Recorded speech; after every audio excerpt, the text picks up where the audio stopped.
Nati con la Camicia è un'azienda che nasce 3 anni fa. La base è una profonda amicizia e un viaggio a Berlino. Questo ha generato in noi un interesse sul mondo della moda. E a quel punto ci siamo detti perché non creare qualcosa di nostro? Da lì l'idea è stata breve, ossia richiamare un capoclassico come quello della camicia e cercare di convogliarlo in dei nuovi accessori. La prima idea, il primo nuovo prodotto è stato il portafoglio, un portafoglio a forma di polsino che consente di avere un ingombro minore delle tessere e dei soldi che tutti noi abbiamo. Dopodiché abbiamo deciso di implementare nella nostra collezione un comparto high-tech fatto dal porta iPad, porta iPhone, porta PC e porta tablet.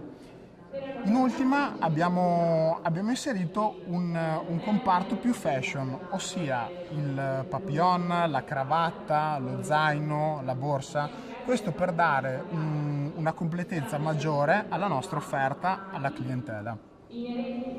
La nostra ambizione è quella di creare dei punti vendita monomarca in tutta Italia. In questo momento stiamo vendendo principalmente in Italia, ma anche in tutto il mondo, ma vorremmo vendere le nostre cose con un nostro concept, ossia quello della camicia. Dare anche la possibilità al cliente di recuperare le loro camicie e personalizzare i nostri prodotti con le loro camicie.